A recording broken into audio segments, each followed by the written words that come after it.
Hi, welcome back to BG Pythons. My name's Ben, and this Xanthic black-headed python is Bron. He's growing on really nicely.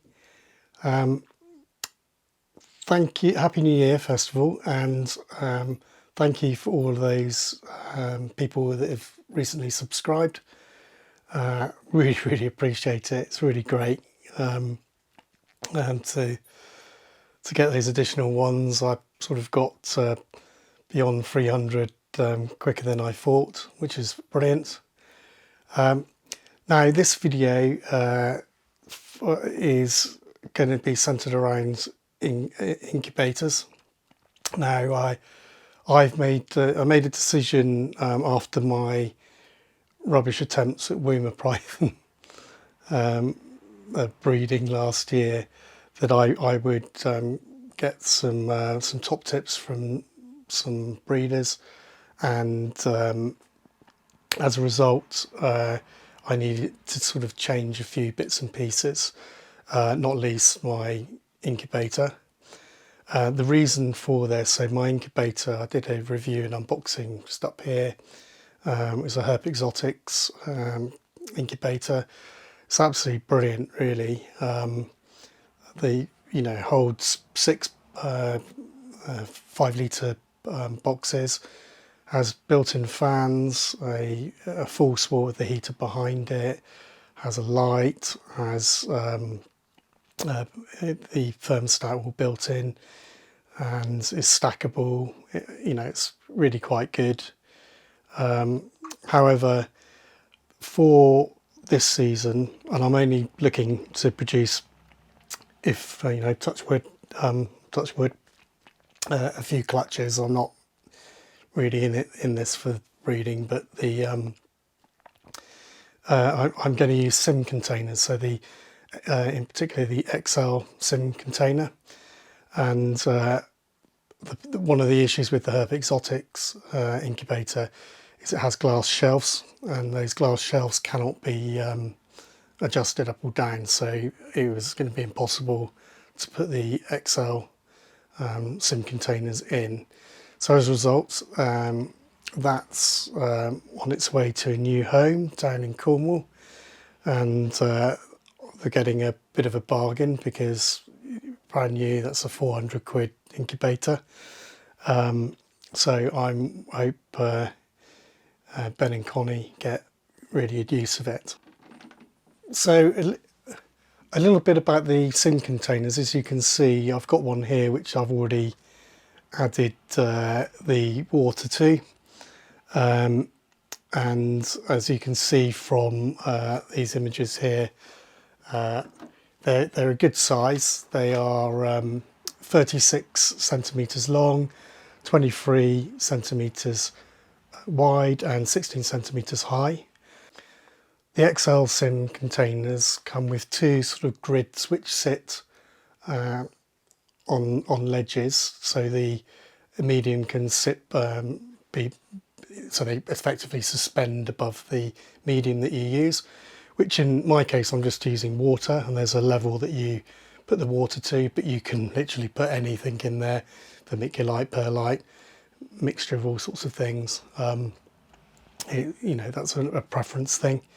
It also comes with some dividers. In the case of the XL, you get 12 little dividers which can click into the grids which suspend above the medium, really simply, and you can decide on what layout that you want, depending on the size of the eggs. And what are you doing here? Really pretty snake, this good looking snake. One of the things is that they are quite expensive. An individual sim container in the UK is about £40, which is quite a lot when you compare that to Stairlight and really useful boxes which you can get from most sort of hardware stores and such like. So that's one thing to be considered. But I'm not doing anything on a massive scale. So, I mean, if you were, that it would be quite a big investment just on the boxes. Some initial observations that I had is that the the lids don't seem to fit very well on the XL sim containers, which I'm a bit concerned about. I've been trying to reach out to people, so if you have any experience of using any of these or know anybody does, please come back to me in the comments. It'd be really useful to know. As you can see, there's a bit of a wobble. They don't seem to sit flat, they don't secure very tightly. That said, I obviously, with any incubation type thing, you want to set up well in advance and test things out, make sure temps and humidities are all on point. And I'm seeming to get the correct humidity in there, so I'm not overly concerned at the moment. And I guess it means there's no requirement to put any holes or anything into the containers, which I've heard on the standard ones, because the lid fixes a lot tighter, that people do tend to put a few holes in. So that's something to think about. So I hear you say, what are you going to do now you've sold your Herpxotic incubator? Well, I didn't want to spend ridiculous money on a all singing all dancing incubator, so I did the standard research on YouTube and looked at the conversion of coolers, and thought, do you know what, that could really do the trick. It could be, I'll just have a look and just see how much that could actually could be in the end. So what I've gone and done is I managed to purchase a cooler, which had already been converted to well, it hadn't actually been quite converted. It was being used as an incubator, but it still worked as a cooler. It still had all the gubbings. If you plugged in the cooler bit, that all came into operation. The light still worked and everything like that. And it was relatively tidy. As you can see, it already had some stickers, some of which are quite familiar with. I know some of the people that are behind those company names, so I thought, okay, that's I'll give this a go. It was being heated using a heat pad, which only went down part of it, and I initially just tried it and it didn't really do the trick for me, and it still had a lot of internal it had the old, because it had the cooler elements and it had the fan and all of those sorts of things in place, which I didn't really want, and I'll explain that in a minute why I did want a fan. So what I did, so that was £20, and then I thought, well, I'll strip all of their bits inside, I'll take the cooling elements out, which I did, and so that actually left a nice little gap underneath, and which I thought would be perfect for storing the thermostat and a lot of the wires and so forth. Then what I did was I stripped all of that out. I had to, there was only one shelf, so I sourced another shelf that would fit with this particular model of cooler. I needed to get a couple of the, I don't know what you'd call them, little clips to go so the shelves can sit on. And I've never used heat cable before, but I always wanted to try it, so I contacted Reptiles, the reptile shop, and I purchased their 7-metre heat cable, which I did a little bit of viewing on, and it seemed pretty reliable and quite good. 7 metres was exactly what I wanted. I did a little sketch just to work out what I wanted to do.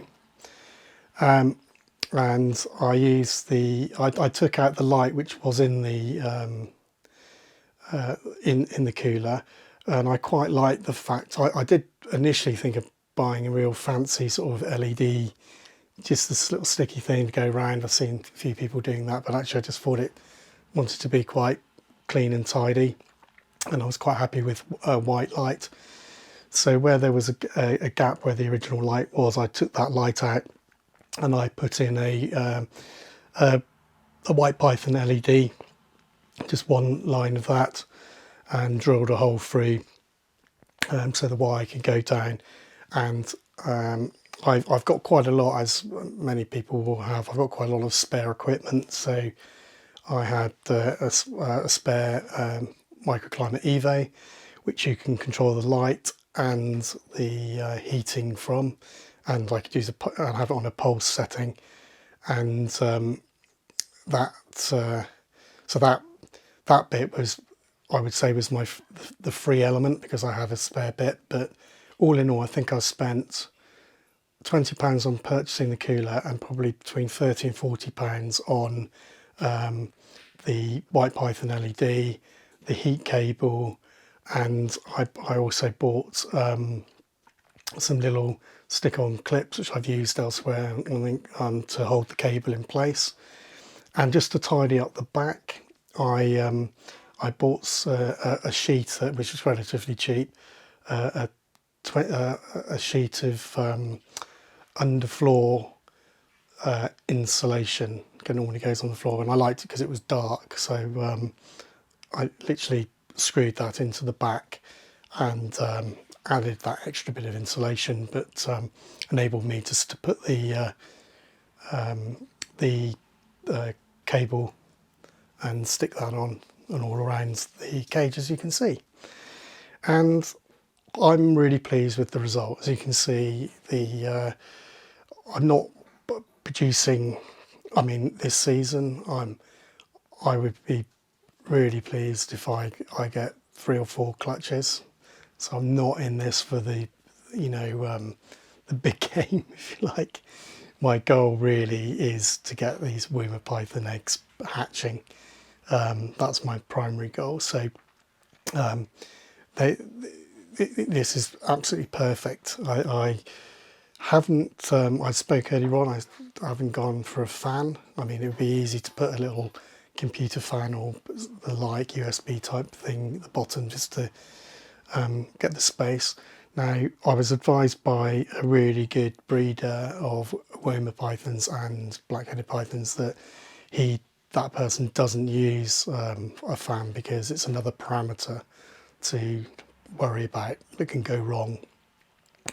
And so I thought, I won't put one in, but nonetheless, I've basically checked the temps, and I've got between half to a degree difference from the top shelf and the bottom shelf, and I'm quite happy with that. I can actually put 2 of the sim containers next to each other, so if I want them to be on exactly the same temp, that's absolutely fine. And I've still got some of the 5 litre rubs, which I will use if my ball pythons have any eggs. So I've got those, which I might put at the higher shelf because they the temperature's perfect there for that type of species. Sorry, I'm getting a bit of a tangle with the snake. So what I'm saying really is that I've managed to get a really good incubator that looks actually really nice. I'm hoping it will be really functional and it will stand the test of time. It's nice and neat because I was able to, because it still had the back, I was able to keep the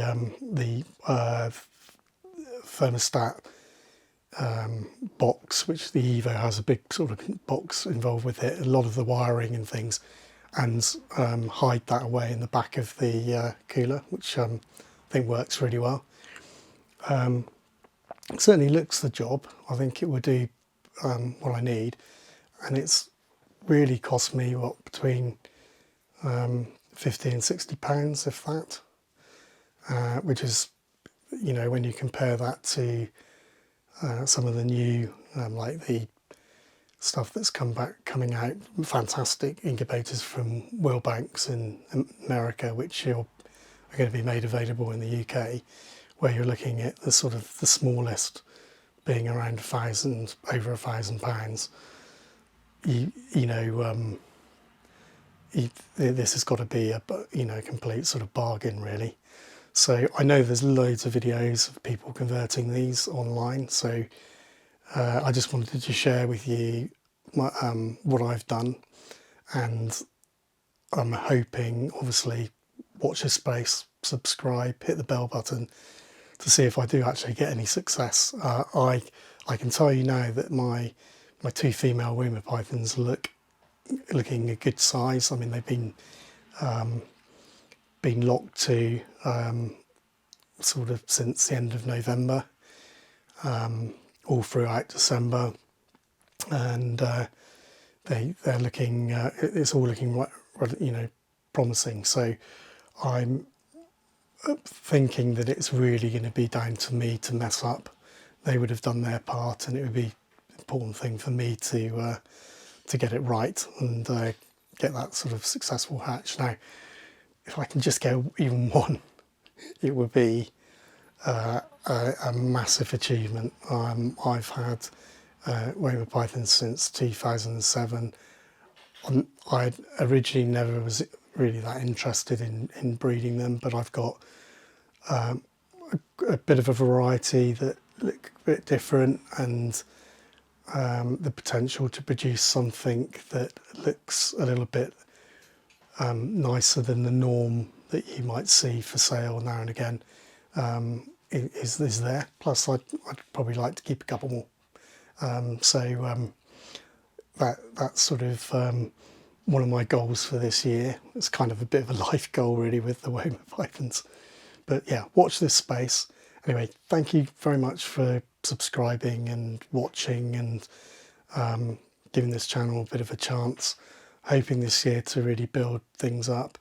And now I'm feeling a little bit healthier, I'll be getting on with my garden build, which will be hopefully something that will excite some of the people on here, just to see how I look at it, and also the caging and things, because I'm looking at changing some of the caging, particularly as the Bolin's pythons and things will get bigger. I want to have enclosures which are really good for them. And yeah, just watch this space. Anyway, thank you again. Cheers.